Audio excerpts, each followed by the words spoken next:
নমস্কার বন্ধুরা, cooking diaries চ্যানেলের আরও একটি নতুন ভিডিওতে আপনাদের স্বাগত। আজ বানাবো এগ ভুর্জি গ্রেভি। তার জন্য এখানে আমি দুটো ডিম নিয়েছি। প্রথমে গ্যাসে কড়াই বসিয়ে তার মধ্যে ডিমগুলোকে দিয়ে ডিমগুলোর ভুজিয়া বানিয়ে একটা প্লেটে তুলে নিলাম। আর অন্যদিকে একটা মশলার পেস্ট বানিয়ে নেব।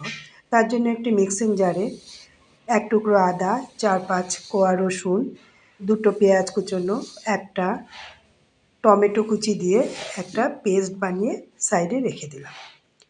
অন্যদিকে গ্যাসে কড়াই বসিয়ে অল্প তেল দিয়ে দিলাম আর তার মধ্যে দেব জিরে ও তেজপাতা ফোড়ন আর দেব একটা পেঁয়াজ কুচি দিয়ে কিছুক্ষণ ভাজা ভাজা করে আগে থেকে যে মশলার পেস্টটা বানিয়ে রেখেছিলাম সেটা দিয়ে দেব।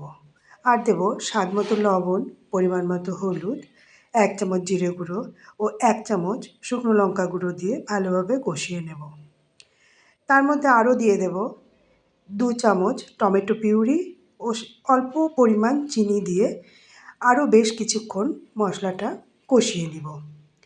যখন মশলাটা থেকে তেলগুলোকে ছেড়ে আসবে তখন তার মধ্যে ধনেপাতা কুচোনো দিয়ে দেব। ধনেপাতা কুচি দিয়ে আর একটুখানি কষিয়ে নেব। আর যখন কষানো হয়ে যাবে তখন অল্প পরিমাণে জল দিয়ে দেব। ঝোলটা যখন একটু ফুটে উঠবে তখন আগে থেকে যে ডিমের ভুজিয়াগুলো বানিয়ে রেখেছিলাম সেই ভুজিয়াগুলোকে দিয়ে আরও কিছুক্ষণ ফুটতে দেব।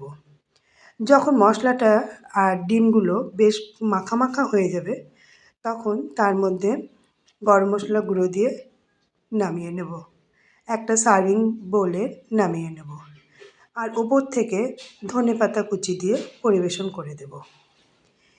এই খাবারটি গরম গরম রুটি ও পরোটার সঙ্গে খেতে খুবই ভালো লাগে। আমার এই রান্নাটি দেখার জন্য আপনাদের অসংখ্য ধন্যবাদ।